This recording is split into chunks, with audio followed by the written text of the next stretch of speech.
నమస్కారం VST news కి స్వాగతం. నా పేరు నాగిని. ముందుగా నేటి వార్తల్లోని ముఖ్యాంశాలు. ఆంధ్రప్రదేశ్లో కొత్త ఎయిర్పోర్టుల నిర్మాణానికి గ్రీన్ సిగ్నల్ రామ్మోహన్ నాయుడు.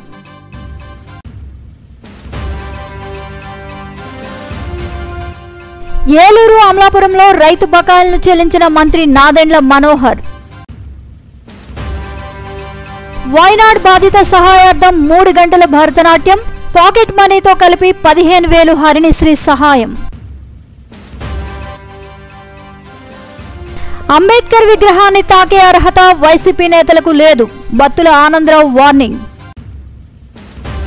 మహిళల ఉచిత బస్సు నిర్ణయాన్ని విరమించుకోవాలన్న ఫెడరేషన్ రాష్ట్ర ప్రధాన కార్యదర్శి వామనమూర్తి.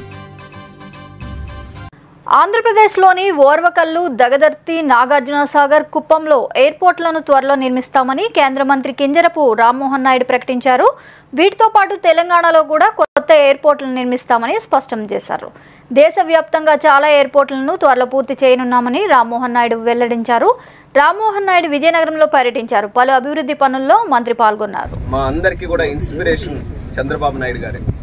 గతంలో పోలవరం ప్రాజెక్టు మొదలుపెట్టినప్పుడు అలాంటి జైగాంటిక్ ప్రాజెక్ట్ అసలు చేయాలనంటే చాలా అసాధ్యంతో కూడినటువంటి పనిని కూడా ఆయన ప్రతి సోమవారం పోలవరంగా మార్చుకొని ప్రతి సోమవారం కూడా పోలవరం విజిట్ చేసి రివ్యూ చేసి అక్కడ ఉన్నటువంటి వర్కర్స్ని కానీ అక్కడ ఉన్నటువంటి సిబ్బందిని మోటివేట్ చేసి ఏ రకంగా ఆ ప్రాజెక్టుని 5 సంవత్సరాలు ఆయన ముఖ్యమంత్రి పరిధిలో 2014 నుంచి 19 వరకు ఎంత అద్భుతంగా ముందుకు నడిపించారో మనం అందరం కూడా చూసాం. ఈరోజు ఆయన్నే నేను కూడా ఇన్స్పిరేషన్గా తీసుకొని ఈ ప్రాజెక్ట్ అనుకున్నటువంటి సమయం కంటే ముందు జరగాలనంటే ప్రతి నెల కూడా ఒక్కసారి ఈ ప్రాజెక్టుని సందర్శించి ఇక్కడ ఉన్నటువంటి జిఎంఆర్ ఎవరైతే ఈ ప్రాజెక్టుని నడిపిస్తున్నారో అలాగే ఎల్ఎన్టీ సంస్థ వారు వాళ్ళందరితో పాటు రివ్యూ తీసుకొని స్థానికంగా ఉన్నటువంటి ప్రజాప్రతినిధులు, అధికారులు అందరితో కూడా సమీక్షించుకోవాలని గత నెల నిర్ణయం కూడా తీసుకున్నాం. గత నెల జూలై 11న వచ్చాం. మధ్యలో పార్లమెంటు సమావేశాలు జరిగాయి. మళ్ళీ పార్లమెంటు సమావేశాలు అయిపోతానే ఈరోజు మళ్ళీ ఆగస్టు 11వ తేదీన మళ్ళీ వచ్చి రివ్యూ మీటింగ్ పెట్టుకున్నాం. ఈ రివ్యూ మీటింగ్ విచ్చేసినటువంటి రాష్ట్ర మంత్రి వర్యులు గుమ్మడి సంధ్యారాణి గారు, కొండపల్లి శ్రీనివాస్ గారు, అలాగే కలెక్టర్ అంబేద్కర్ గారు, ఎంపీ గారు కలిశెట్టి అప్పలనాయుడు గారు, స్థానిక శాసనసభ్యురాలు లోకం మాధవి గారు, అలాగే పెద్దలు చాలా మంది, మన బంగారాజు గారు, పెద్దలు చాలా మంది ఉన్నారు.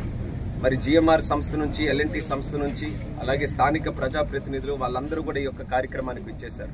అంటే ఎంతమంది ప్రజాప్రతినిధుల తాలూకా దృష్టి. కర్ణాటకలో తుంగభద్ర డ్యాం గేటు కొట్టుకుపోవడంపై ఏపీ సీఎం చంద్రబాబు సమీక్షించినట్లు రాష్ట్ర జలవనరుల శాఖ మంత్రి నిమ్మల రామానాయుడు తెలిపారు. సీఎం ఆదేశాలతో ఘటనాస్థలికి ఇంజనీర్ల బృందం, సెంట్రల్ డిజైనర్ కమిషనర్ వెళ్లాలని మంత్రి చెప్పారు.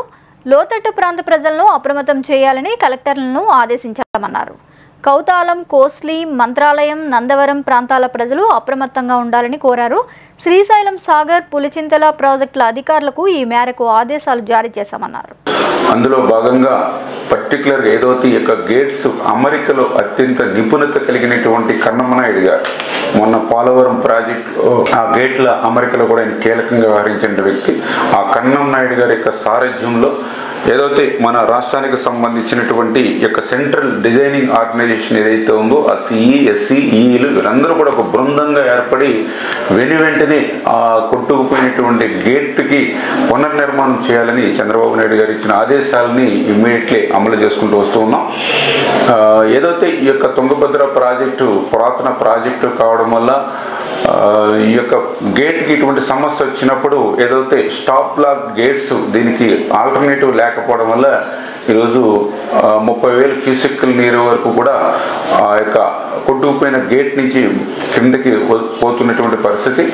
అయితే ఒక్క గేట్ నుంచే ఇంత నీరు పోతే మిగిలిన గేట్స్ కూడా ప్రెషర్ ఏర్పడుతుందనే ఉద్దేశంతో అదేవిధంగా మళ్ళీ కొట్టుకుపోయినటువంటి గేటు స్థానంలో మరొక గేటుని ఏర్పాటు చేయాలి కాబట్టి నీటిని కూడా తగ్గించాలనే ఉద్దేశంతో 90,000 క్యూసెక్కుల నీరు వరకు కూడా క్రిందకి వదులుతున్నామని చెప్పేసి సంబంధిత ప్రాజెక్టు అధికారులు కూడా చెప్పడం జరుగుతుంది. ఉమ్మడి గోదావరి జిల్లాలో పౌర సరఫరాల శాఖ మంత్రి నాదెండ్ల మనోహర్ పర్యటించారు. ఏలూరు, అమలాపురంలో రైతులతో నేడు ఆయన సమావేశమయ్యారు. 674 కోట్ల రూపాయల చెక్కులను పంపిణీ చేశారు. గోదావరి జిల్లాలో 35,374 మంది రైతులకు 674.47 కోట్ల రూపాయల బకాయిల పంపిణీకి ఏర్పాట్లు చేశారు. ఈ సందర్భంగా నాదెండ్ల మనోహర్ మాట్లాడుతూ జగన్ ప్రభుత్వ హయాంలో సివిల్ సప్లైస్కు రైతులు ధాన్యం అమ్మారన్నారు. రైతులకు అప్పటి వైసీపీ సర్కార్ నగదు చెల్లించలేదన్నారు. సూర్యప్రకాష్ గారు కృష్ణాయపాలెం, గరికపాటి రవితేజ గారు కృష్ణాయపాలెం, వీళ్ళ వరకు వేదిక మీదకి ఇటు పక్కకు వచ్చి నుంచోవాలండి. వెస్ట్ గోదావరి నుంచి వచ్చిన వాళ్ళు అక్కడ చెక్కు తీసుకున్న వాళ్ళు అటు పక్క నుంచి దిగిపోండి దయచేసి. అక్కడ చెక్కు తీసుకున్న వాళ్ళు అటు పక్క నుంచి దిగండి. Vote of thanks by Shrimati P Dhatri Reddy garu, joint collector Eluru. ఏమండి అందరూ కూడా కిందకు వచ్చేయండి. చెక్కు తీసుకున్న వాళ్ళకి కిందకు వచ్చేయండి రైతులు. అలాగే వెస్ట్ గోదావరి వారు ముందుకు వెళ్ళండి. సార్ బాబు అటు తప్పుకోండి. ఇక్కడ ఏపీ హోంమంత్రి అనిత నేడు రాజమండ్రి సెంట్రల్ జైల్లో ఖైదీల సౌకర్యాల గురించి పరిశీలించారు. సెంట్రల్ జైల్లోని స్నేహ బ్లాక్ వద్దకు వెళ్ళాక ఎమోషనల్ అయ్యాను అని హోంమంత్రి పేర్కొన్నారు. మా అధినేత చంద్రబాబుని ఎలాంటి తప్పు చేయకుండానే 53 రోజులు రాజమండ్రిలో ఇదే జైల్లో ఉంచారన్నారు. అయితే నేడు పరిస్థితులు తారుమారయ్యాయి. అదే జైలుకి మేము విజిటర్లుగా వచ్చాము. బ్యూటీ ఆఫ్ డెమోక్రసీ అంటే ఇదే అని హోంమంత్రి అన్నారు. ఎందుకంటే బయట అవుట్ సోర్సింగ్ పనిచేసే వాళ్ళకే ఆరోగ్య భద్రత ఉంటూ ఇన్ని ల్యాక్స్ అని చెప్పి ఉంటుంది. బట్ విషయం ఏంటంటే ఇంత సర్వీస్ చేస్తూ ఉన్న వీళ్ళకి ఆరోగ్య భద్రత లేకపోవడం నిజంగా ఈ రోజు మా దృష్టికి వచ్చింది. డెఫినెట్ గా మేము దాని మీద సీరియస్ గా తీసుకుని వాళ్ళకి ఆరోగ్య భద్రత కల్పించే దిశలో మేము ముందుకెళ్తామండి. అదేవిధంగా వాళ్ళ ఈఎల్స్ గురించి అన్ని కష్టాల గురించి చెప్పారు. కంపల్సరీగా ఈ గవర్నమెంట్ ఏదైతే ఉందో ఈ గవర్నమెంట్ అన్ని పోలీస్ శాఖ విషయంలో జైలు సిబ్బంది గాని, ఫైర్ సిబ్బంది గాని వీళ్ళందరికీ కూడా ఫెసిలిటీస్ కల్పించి వాళ్ళతో పనిచేయాలనే దృక్పథంతోనే గవర్నమెంట్ కూడా ఉంది. ఇందులో విషయం ఏంటంటే నిజంగా ఒక చిన్న నేను లోపలికి వెళ్ళేసరికి వన్ ఆఫ్ ద మూమెంట్ లో కొంచెం ఎమోషనల్ కూడా అయ్యా. ఎక్కడ వెళ్ళి అయ్యానంటే స్వప్న బ్లాక్, స్నేహ బ్లాక్, అది కూడా ఒకసారిగా కొంచెం ఇబ్బంది పడే పరిస్థితి వచ్చింది. స్నేహ బ్లాక్ దగ్గరికి వెళ్ళేసరికి లోపలికి వెళ్ళి చూసాము. ఆ ఫెసిలిటీస్ అన్ని అక్కడ ఉన్న అన్ని చూసాం.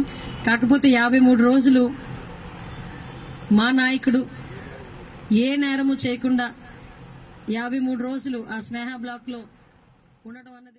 కేరళలోని వయనాడ్లో కొండ చర్యలు విరిగిపడటంతో నష్టపోయిన ప్రజల సహాయార్థం నిధుల సేకరణ కోసం తమిళనాడుకు చెందిన 13 ఏళ్ల బాలిక హరిణిశ్రీ వరుసగా 3 గంటల పాటు భరతనాట్యం ప్రదర్శించింది.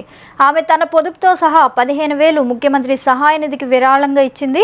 కేరళ ముఖ్యమంత్రి పినరయి విజయన్ బాలికను కలుసుకుని ఆశీర్వదించారు. తుంగభద్ర గేటు కొట్టుకుపోవడంపై కూటమి ప్రభుత్వం తప్పుడు ప్రచారం చేస్తోందన్నారు మాజీ మంత్రి అంబటి రాంబాబు.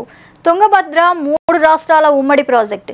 రాష్ట్రంలో ఏది జరిగినా వైఎస్ జగన్ పై నెట్టే ప్రయత్నం చేసి చంద్రబాబు తప్పుకోవాలని చూస్తున్నారంటూ ఘాటు విమర్శలు చేశారు. దీనివల్ల మన రాష్ట్రంలో కొన్ని జిల్లాలకు, అనంతపూర్ లాంటి జిల్లాలకు వరద ముప్పు ఏర్పడేటువంటి ప్రమాదం ఉన్నదనేది అందరికీ తెలిసినటువంటి విషయం. 2 జిల్లాలకు ఈ గేటు కొట్టుకుపోవటం అనేది నిర్వహణ లోపమని, అది జగన్మోహన్ రెడ్డి గారు సైడ్ ఎఫెక్ట్ అని, జగన్మోహన్ రెడ్డి గారు నిధులు సక్రమంగా కేటాయించకపోవటం వల్లనే ఈ గేట్ ఇవాళ కొట్టుకుపోయిందని మరి ఎల్లో మీడియాకు సంబంధించినటువంటి ఛానల్స్ విస్తృతంగా ప్రచారం చేస్తున్నాయి. దురదృష్టవశాత్తు ఆ విషయాన్ని ప్రజలకు అర్థమయ్యే విధంగా 2 మాటలు చెబుదామనే ఉద్దేశంతో ఈరోజు ఈ ప్రెస్ మీట్ని ఆహ్వానించడం జరిగింది. తుంగభద్ర ప్రాజెక్ట్ అనేది ఉమ్మడి ప్రాజెక్ట్. అది కర్ణాటక, ఆంధ్రప్రదేశ్, కొద్దిగా తెలంగాణ, ఈ 3 రాష్ట్రాలకి సంబంధించినటువంటి ఉమ్మడి ప్రాజెక్ట్. దీని నిర్వహణకి తుంగభద్ర బోర్డు ఉంటుంది. కర్ణాటక, మనము. ఆంధ్రప్రదేశ్ దేవాదాయ శాఖ మంత్రిగా సచివాలయంలో ఆనం రామనారాయణ రెడ్డి బాధ్యతలు స్వీకరించారు. బ్లాక్ 2లోని తన ఛాంబర్లో పూజలు చేశారు. ఈ సందర్భంగా వేద పండితులు ఆయనకు ఆశీర్వచనాలు ఇచ్చారు. ఏపీలో 160 దేవాలయాలను పునర్నిర్మించడానికి నిర్ణయించినట్లు మంత్రి ఆనం రామనారాయణ రెడ్డి పేర్కొన్నారు. సీఎం చంద్రబాబు ఆదేశంతో కృష్ణా గోదావరి సంగమం వద్ద జలహారతి తిరిగి కొనసాగించాలని నిర్ణయం తీసుకున్నట్లు తెలిపారు. పాలన వైపు ఆంధ్రప్రదేశ్ రాష్ట్ర ప్రభుత్వం ఎన్డీఏ కూటమి నాయకత్వంలో తెలుగుదేశం పార్టీ జాతీయ అధ్యక్షుడు, రాష్ట్ర ముఖ్యమంత్రిగా శ్రీ నారా చంద్రబాబు నాయుడు గారి నాయకత్వంలో ఈరోజు పరిపాలన ముందుకు సాగుతుంది. మేనిఫెస్టోలో ఇచ్చిన ప్రణాళికల మేరకు పనిచేస్తూ భక్తులకి అలాగే భగవంతుని యొక్క ఆస్తులకు రక్షకులుగా పనిచేయడానికి మేము ఎప్పుడు సంసిద్ధులుగా ఉంటామని చెప్పడం ఈరోజు నా మొదటి బాధ్యత, నా కర్తవ్యం. గత ప్రభుత్వ పాలనలో తిరుమల నుండి ఉత్తరాంధ్రలో ఉన్నటువంటి అరసవిల్లి వరకు దేవుడు ఆస్తులను కూడా వదలని పరిస్థితులు అనేకం మీడియాలో మీరే ప్రచురించారు, మీరే అందరికీ చెప్పడం కూడా జరిగింది. ప్రభుత్వం కూడా ఎప్పటికప్పుడు నివేదికలు తెప్పించుకోవాల్సిన అవసరం ఉన్నా గత ప్రభుత్వం నిర్లక్ష్యం చేసింది.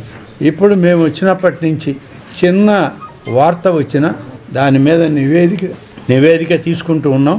ఆ నివేదిక ఆధారంగా అధికారులను సరిచేసుకుంటూ పాలనను ముందుకు తీసుకుపోతూ ఉన్నాం. ప్రజాగళం, యువగళం ద్వారా వచ్చిన అనేక వినతుల్ని కూడా స్వీకరించి మా యొక్క శాఖ ద్వారా పంచాయతీలు, సర్పంచుల వ్యవస్థ బలోపేతం చేసేందుకు కూటమి ప్రభుత్వం కట్టుబడి ఉందని డిప్యూటీ సీఎం పవన్ కళ్యాణ్ స్పష్టం చేశారు.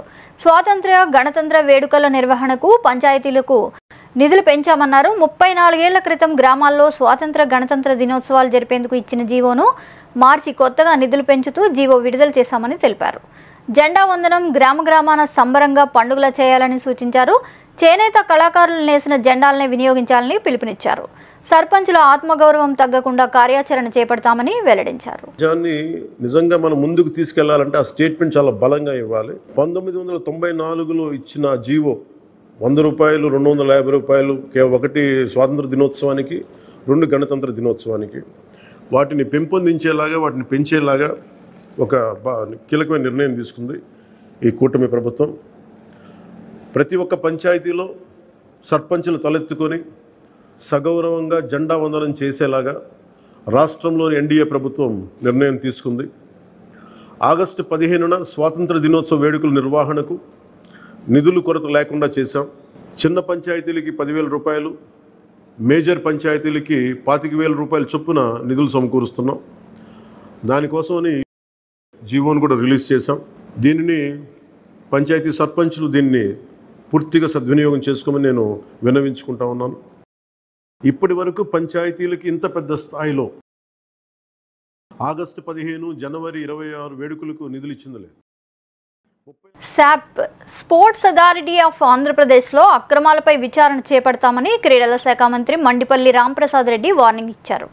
జగన్ ప్రభుత్వంలో 120 కోట్లను ఆడుదాం ఆంధ్ర కోసమని 40 రోజుల్లోనే ఖర్చు పెట్టి అవినీతి అక్రమాలకు పాల్పడ్డారని ఆరోపించారు. వైసీపీ ప్రభుత్వంలో జరిగిన అవినీతి అక్రమాలపై ఆధారాలను సేకరిస్తున్నామని, దీనిపై విచారణ చేపడతామని హెచ్చరించారు. సీఎం చంద్రబాబుతో చర్చించి కమిటీ వేసి శాప్లో జరిగిన దొంగ సర్టిఫికెట్ల కుంభకోణం తేల్చుతామని స్పష్టం చేశారు. క్రీడలు ఇవ్వాలంటే ప్రజలకు, అక్కడ ఉన్న క్రీడాకారులకు, అక్కడ ఏర్పాటు చేయబోయే గ్రౌండ్స్ విషయం అయితేనే, ఇన్ఫ్రాస్ట్రక్చర్ విషయం అయితేనే చర్చించాము. ఇంకా ఈ రాష్ట్రంలో గత 5 సంవత్సరాల నుంచి జరిగిన అవినీతి కార్యక్రమాలు మీ అందరికీ తెలుసు. సుమారు 120 కోట్ల రూపాయలను ఆడుదాం ఆంధ్ర అనే కార్యక్రమానికి కేవలం 40 రోజుల్లోనే ఖర్చు పెట్టి ఈ రాష్ట్ర పరువును బజారు పాలు చేసిన ఆనాటి ప్రభుత్వం యొక్క దుశ్చర్యలు అనుకోండి. తూర్పుగోదావరి జిల్లా గోకవరం మండలంలో 14 పంచాయతీల సర్పంచ్లకు, సెక్రటరీలకు ఎంపీడీఓ కార్యాలయంలో ఎంపీడీఓ గోవింద ఆధ్వర్యంలో శిక్షణా తరగతులు ఏర్పాటు చేశారు. సోమవారం నుంచి 3 రోజులు సర్పంచులు, సెక్రటరీలు చేసే తమ పనులపై అవగాహన కల్పిస్తూ పలు విషయాలను సూచించారు. ఈ కార్యక్రమంలో ఈవో పిఆర్డి రాజేశ్వరరావు, 14 గ్రామాల సర్పంచులు, సెక్రటరీలు పాల్గొన్నారు.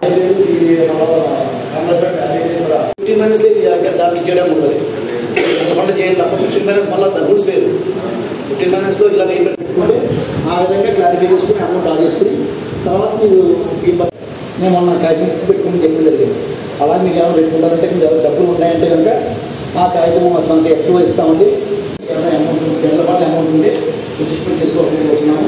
అలాగే మీరు ఎప్పుడు అమౌంట్ పెట్టి సంవత్సరాలు లాస్ అవుతున్నారు, అది కాకూడదని మీరు ఇష్టపడడం జరుగుతుంది.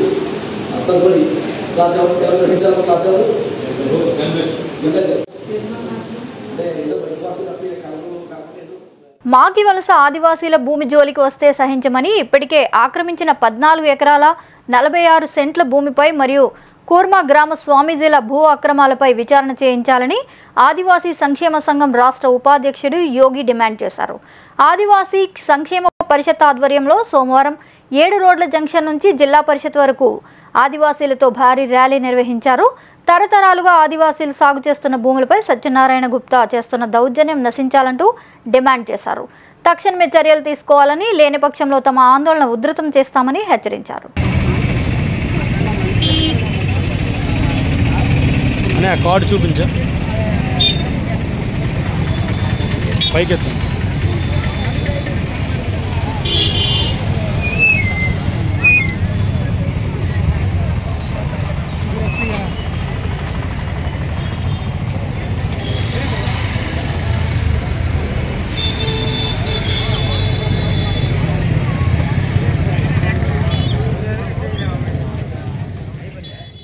అంబేద్కర్ విగ్రహాలను తాకే అర్హత వైసీపీ నేతలకు లేదంటూ 5 ఏళ్ల వైసీపీ పాలనలో దళితులకు తీరని అవమానం చేశారని అమలాపురం ఎమ్మెల్యే ఐతాబత్తుల ఆనందరావు అన్నారు. గత 5 ఏళ్ల వైసీపీ పాలనలో అంబేద్కర్ రాసిన రాజ్యాంగాన్ని కాకుండా ఆంధ్రప్రదేశ్లో రాజారెడ్డి రాజ్యాంగం చేశారన్నారు. అమరావతిలో అంబేద్కర్ విగ్రహం 178 కోట్లతో నిర్మించి 250 కోట్లు స్వాహా చేశారని, శిలాఫలకం మీద అంబేద్కర్ పేరు ఉండవలసిన చోట జగన్మోహన్ రెడ్డి పేరు వేయించుకొని దానికి పార్టీ రంగులు పులుముకొని రాజ్యాంగకర్తనే అవమానించారన్నారు. డాక్టర్ బిఆర్ అంబేద్కర్ విదేశీ విద్య పేరును తన పేరుపై మార్చుకున్న దుర్మార్గుడు జగన్ అని, 27 సంక్షేమ పథకాలను రద్దు చేసి దళితులకు తీవ్ర అన్యాయం చేసింది జగన్ ప్రభుత్వం అని ధ్వజమెత్తారు. తర్వాత నువ్వు అంబేద్కర్ అవమానించావు కాబట్టి జీవితంలో అంబేద్కర్ పేరు ఉచ్చరించే అర్హత కూడా నీకు లేదని ఈ సందర్భంగా జగన్మోహన్ రెడ్డిని హెచ్చరిస్తున్నాం.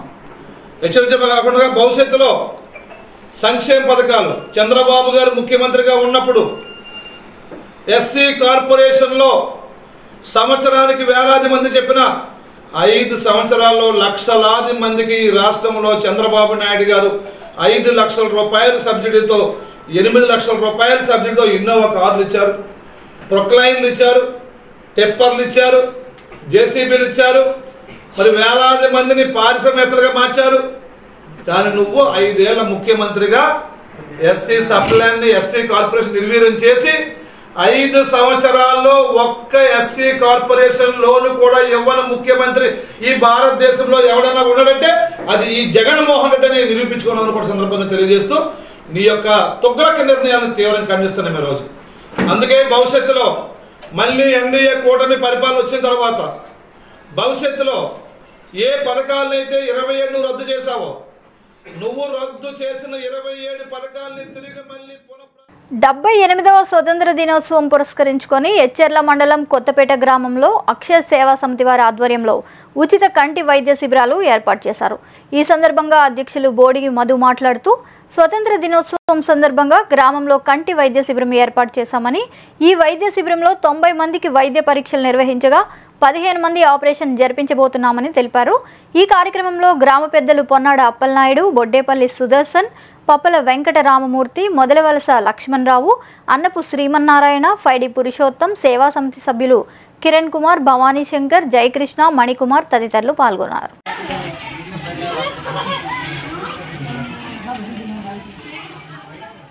ఎమ్మెల్సీ ఉప ఎన్నికలకు వైఎస్ఆర్ కాంగ్రెస్ అభ్యర్థిగా మాజీ మంత్రి బొత్స సత్యనారాయణ నామినేషన్ దాఖలు చేశారు. బొత్సను బలపరుస్తూ ఆయన వెంట అరకు ఎంపీ తనుజరాణి, నగర మేయర్ హరివెంకట కుమారి, మాజీ డిప్యూటీ సీఎం బూడి ముత్యాల నాయుడుతో పాటు మాజీ మంత్రి కురసాల కన్నబాబు, బొత్స ఝాన్సీలు హాజరయ్యారు. నామినేషన్ అనంతరం బొత్స సత్యనారాయణ మాట్లాడుతూ ఎమ్మెల్సీ ఎన్నికల్లో ఓటు వేసేవారి సంఖ్య 838 మంది ఉండగా అందులో 530కి పైగా ఓట్లు వైసీపీకి ఉన్నాయని తెలిపారు. ఒక పారిశ్రామికవేత్తను కూటమి అభ్యర్థిగా పెడుతున్నట్లుగా తెలిసిందని, వ్యాపారం కోసం అభ్యర్థిగా పెడుతున్నారా అంటూ ప్రశ్నించారు. కూటమికి వైసీపీకి సుమారు 300 మంది ఓటర్లు తేడా ఉన్నారని, వాళ్ళంతా ఎలా మారిపోతారని అన్నారు. కూటమి గెలుస్తుందని చెప్పేవారు ఆగస్టు 14 తర్వాత మాట్లాడాలని బొత్స అన్నారు. జిల్లాలో ఉన్న పెద్దలందరూ తాలూకా సమాలోచనతో నన్ను అభ్యర్థిగా ఉండమని వాళ్ళు చెప్పారు, పెద్దలందరూ చెప్పారు. ఆ మేరకు ఈరోజు వచ్చి నామినేషన్ దాఖలు చేయడం అయింది. ఈరోజు ప్రజాస్వామ్యబద్ధంగా ఈ ఎన్నికల్లో మొత్తం ఎన్నికల్లో 838 ఓట్లు ఉన్నాయి. దాంట్లో మెజారిటీ 530 పైచిలకే వైఎస్ఆర్సీ పార్టీకి మెజారిటీ ఉంది కాబట్టి ఆ నేపథ్యంలో ఇవాళ ఎన్నికల్లో మేము పోటీ చేస్తున్నాం. ప్రజాస్వామ్యబద్ధంగా ఈ ఎన్నికల్లో తప్పకుండా మరి గెలుపు జరుగుతుందని ఆశిస్తున్నాం, ఊహిస్తున్నాం, జరగాలని కోరుకుంటున్నాం. దానికి పెద్దలందరూ కూడా సహకరించారు. వాళ్ళందరికీ కూడా పేరు పేరున పార్టీ కట్టుకున్న మా అందరం ఒకటే మాటగా ఇవాళ ముందుకెళ్తున్నాం. ఇప్పటికే జిల్లా అంతా పర్యటించాము. అందరి తరగా మద్దతును కొట్టుకుని అందరి తరగా అభిప్రాయాలు తెలుసుకుని మన్నలను పొంది ఇవాళ నామినేషన్ చేస్తాం. ఓకే, ఇంకేముందా చెప్పండి. క్యాంపు రాజకీయాలు అంటే ఒక్క విషయాన్ని మీరు గుర్తుంచుకోవాలి. మీరు అడిగితే చెప్తున్నాను నేను. మీరు అడుగుతున్న ప్రశ్న ఏ పేపర్ నుంచి? ఏబిఎన్ ఆంధ్రజ్యోతి అడుగుతున్న ప్రశ్న ఏంటంటే క్యాంప్ రాజకీయాలు అంటారు. నేను చెప్తుంది ఏంటంటే ప్రజాస్వామ్యబద్ధంగా 838 ఉన్నప్పుడు 530 పైసలకే మా పార్టీకి ఉన్నప్పుడు నేను ఇవాళ పేపర్లో చూశాను. ఇవాళ నిన్న ఎవరో ఒక ఇండస్ట్రీస్ వచ్చి పోటీగా పెడతారు అనే విషయాన్ని నేను చూశాను. దేనికోసం పెడుతున్నారు? ఎందుకోసం పెడుతున్నారు? వ్యాపారం కోసమా? రాజకీయం అంటే ఇది వ్యాపారమా? జెండా ఊంచా రహే హమారా కార్యక్రమాన్ని విజయవంతం చేయండి. ఈ నెల 14వ తేదీన ప్రభుత్వం మహిళా కళాశాల ఎదురుగా ఉన్న జీవీఎంసీ సెంట్రల్ పార్క్ వేదికగా 10,000 మంది విద్యార్థులతో స్టూడెంట్స్ యునైటెడ్ నెట్వర్క్ చేపడుతున్న జెండా ఊంచా రహే హమారా పేరుతో 25,000 చదరపు అడుగుల జాతీయ జెండా ప్రదర్శించనున్నట్లు సంస్థ వ్యవస్థాపక అధ్యక్షులు బసవ కృష్ణమూర్తి తెలిపారు. ఈ నెల 2వ తేదీన డాక్టర్ బిఆర్ అంబేద్కర్ న్యాయ కళాశాల వేదికగా ఈ కార్యక్రమాన్ని జాతీయ జెండా రూపకర్త పింగళి వెంకయ్య జయంతిని పురస్కరించుకొని ప్రారంభించామని, ఈ నెల 31వ కార్యక్రమం ఉంటుందని తెలియజేశారు. నమస్కారం, నా పేరు రాజేటి బసవకృష్ణమూర్తి, స్టూడెంట్స్ యునైటెడ్ నెట్వర్క్ ఫౌండర్. ఈరోజు ఈ కార్యక్రమానికి ఈ విలేకరుల సమావేశం ఏర్పాటు చేయడం ముఖ్య ఉద్దేశం ఏంటంటే, ఆగస్టు 2వ తేదీ జాతీయ జెండా రూపకర్త పింగళి వెంకయ్య గారి జయంతిని పురస్కరించుకొని ఈ నెలంతా కూడా స్టూడెంట్స్ యునైటెడ్ నెట్వర్క్ ఆధ్వర్యంలో స్వాతంత్ర దినోత్సవ వేడుకలు నిర్వహిస్తూ ఉన్నాం. ఇందులో భాగంగా ఒకరోజు ముందుగా 14వ తేదీన స్వాతంత్ర దినోత్సవానికి ఒకరోజు ముందుగా 14వ తేదీన ఉమెన్స్ కాలేజ్ ఎదురుగా జీవీఎంసీ సెంట్రల్ పార్క్ వద్ద 25,000 చదరపు అడుగుల యూజీడీ కార్మికులకు కొత్త వేతనాలు ఇవ్వాలి. జీవో నంబర్ 36 ప్రకారం యూజీడీ కార్మికులకు కొత్త వేతనాలు అమలు చేయాలని డిమాండ్ చేస్తూ జీవీఎంసీ కాంట్రాక్ట్ వర్కర్స్ యూనియన్ నిరసన ప్రదర్శన నిర్వహించి అనంతరం జీవీఎంసీ కమిషనర్కు వినతి పత్రం సమర్పించారు. ఈ సందర్భంగా యూనియన్ గౌరవ అధ్యక్షులు వెంకటరెడ్డి మాట్లాడుతూ, యూజీడీ కార్మికులకు జీవో నంబర్ 36 ప్రకారం మార్చి నెల నుంచి వేతనాలు పెరగాల్సి ఉందని, అది ఇంతవరకు అమలు కాలేదని తెలిపారు. తక్షణం కొత్త వేతనాలు ఏరియాస్తో పాటు చెల్లించాలని కోరారు. కార్యక్రమంలో యూనియన్ అధ్యక్షులు నోకరాజు, కార్యదర్శి రాజా, కోశాధికారి సూర్యుడు తదితరులు పాల్గొన్నారు.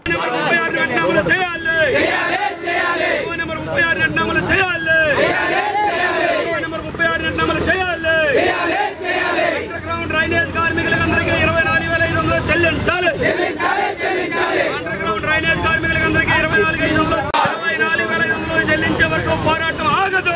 24,500 చెల్లించే వరకు పోరాటం ఆగదు.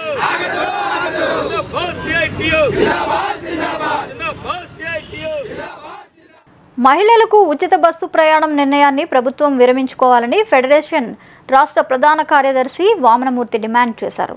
సోమవారం జీవీఎంసీ ఎదుట ధర్నా నిర్వహించారు. ఈ సందర్భంగా ఆయన మాట్లాడుతూ, ఆటో డ్రైవర్లకు ప్రత్యేక న్యాయం చూపించాలని కోరారు. అగనంపూడి వద్ద, జొన్నాడ వద్ద టోల్ గేట్లను వెంటనే ఎత్తివేయాలని, లేని పక్షంలో దశల వారీగా ఉద్యమం చేపడతామని హెచ్చరించారు. ఇదే విధంగా జీవో నంబర్ 21 మరియు 31 రద్దు చేస్తామన్నారని, వెంటనే ఆ 2 జీవోలను రద్దు చేయాలని కోరారు. బ్యాడ్జ్ ఉన్న డ్రైవర్లకు 15,000 రూపాయల ఆర్థిక సహాయం చేస్తామని హామీ ఇచ్చి 3 నెలలు గడిచినా అమలు చేయలేదని అన్నారు. ఈ ధర్నా కార్యక్రమంలో పడాల గోవిందు, మధురెడ్డి, అప్పలరాజు, రవికృష్ణ, సన్యాసరావు, నూకరాజు తదితరులు పాల్గొన్నారు. దోపిడీలు జరుగుతూ ఉన్నాయి.